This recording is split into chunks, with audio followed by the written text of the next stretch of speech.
Air carrying particles of density 1,800 kilogram per cubic meter and an average diameter of 20 microns enters a cyclone at a linear velocity of 18 meters per second. The diameter of the cyclone is 600 millimeters. What is the approximate separation factor for this cyclone, and what fraction of the particles will be removed from the gas stream? So with that, ang given sa atin are ay particle 1,800 kilograms per cubic meter. The average particle diameter is 20 microns. V is 18. And then the diameter of the cyclone, 600 millimeters. Okay. So, required approximate separation factor, and B, fraction of particles will be removed from the gas stream. So, collection efficiency. So, solution. For the separation factor, we have the formula in here. U squared tan over RG. So basically 18 squared. So the tangential velocity over the R of the cyclone is 300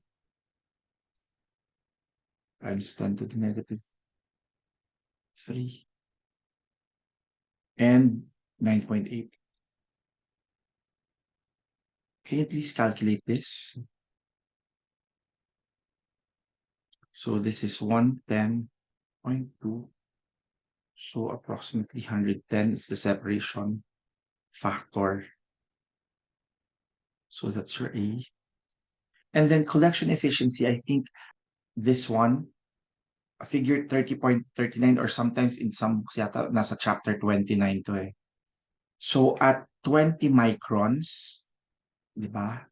You're given 20 microns. And ano siya? Anong velocity niya? Can you please convert this 18 meters per second to feet per second? And diameter of the particle as well. So 59.0. It's even lighter than that. So na either letter A or letter C tayo. Pero yung flow rate niya, wala namang given na flow rate, no? Okay. And then the density, can you please, the density is 112, tama ba? Pounds per cubic feet. So ito 155 na nga yung density. So density of the particle is even heavier. So roughly 20 nandito. So kung nasa A or B siya, roughly approximately 100 yung collection niya.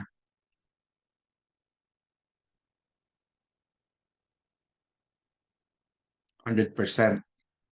Okay? So let's just use this. Pero typically naman, unless magbigay ako ng mababang ano, mas maganda kung ang mga bibigay dito, mga mababang diameter of the particle so that you can really use this graph eh.